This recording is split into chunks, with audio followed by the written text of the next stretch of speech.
अयोध्या राम मंदिर के मुख्य पुजारी आचार्य सत्येंद्र दास के निधन के बाद अभी तक किसी नए मुख्य पुजारी की नियुक्ति नहीं किया गया है और ऐसे में सभी के मन में ये सवाल चल रहा है कि इस पद पर किसे जगह दी जाए। नए मुख्य पुजारी की नियुक्ति को लेकर श्री राम जन्मभूमि तीर्थ क्षेत्र के महासचिव चंपत राय ने जानकारी दी है। उन्होंने कहा है कि सत्येंद्र दास की उम्र और उनके सम्मान को कोई भी व्यक्ति नहीं है। राम मंदिर में नए मुख्य पुजारी को नियुक्ति को लेकर चर्चाओं के बीच ट्रस्ट के महासचिव चंपत राय ने जानकारी दी है और इस बारे में आचार्य सत्येंद्र से 6 महीने पहले ही पूछ लिया गया था। इसके बाद ये फैसला लिया गया है कि राम मंदिर में कोई भी मुख्य पुजारी नहीं होगा।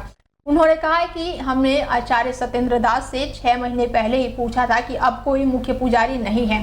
सत्येंद्र दास की आयु उनके सम्मान का कोई नहीं है और न ही कोई ऐसा है जो इतने लंबे समय तक हनुमानगढ़ी के महंत रहे हों। फरवरी माह में स्ट्रोक के चलते सत्येंद्र दास को अयोध्या के एक अस्पताल में भर्ती कराया गया था, जहां से बेहतर इलाज के लिए उन्हें पहले ट्रामा सेंटर और फिर लखनऊ रेफर किया गया था। हमने पहले से ही 6 महीने पहले से ही सत्येंद्र दास जी से पूछ लिया था। अब कोई मुख्य पुजारी नहीं। सत्येंद्र दास जी की आयु का कोई नहीं है, सत्येंद्र दास जी के सम्मान का कोई नहीं है और उन जैसा हनुमानगढ़ी का इतना पुराना महंत कोई नहीं है।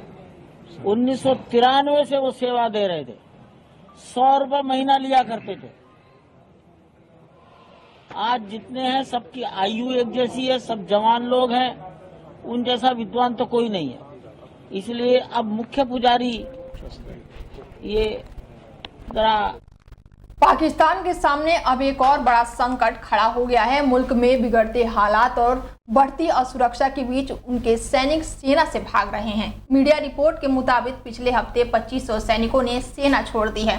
खबरों की माने तो इसके पीछे की वजह सुरक्षा की बिगड़ती स्थिति, लगातार सैन्य नुकसान और पाकिस्तान में मौजूदा हालात बिगड़ना है। खबरों की माने तो जो सैनिक पाकिस्तानी सेना छोड़कर भाग रहे हैं उनमें से ज्यादातर सैनिक सऊदी अरब के थे, कतर के थे, कुवैत के थे और यूएई में मजदूरी करने गए हैं। उन्होंने देश की मौजूदा हालातों को देखकर यह करना उचित समझा है। उन्होंने सेना में अपनी जान को जोखिम में डालने की बजाय आर्थिक अस्तित्व को चुना है, क्योंकि हाल के दिनों में पाक सेना में अस्थिरता काफी बढ़ गई है। यह सामूहिक पलायन पाकिस्तानी सेना के आंतरिक शक्ति और मनोबल के बारे में गंभीर चिंता पैदा करता है, क्योंकि सेना देश में जारी हिंसा और असुरक्षा के बीच लड़ाई को जारी नहीं रखना चाहता है। सेना छोड़ने का मामला वाकई एक गंभीर संकट हो सकता है, क्योंकि यह स्थिति केवल सुरक्षा के मुद्दे से नहीं बल्कि देश के आंतरिक और बाहरी तनाव को भी परिणाम दे सकता है।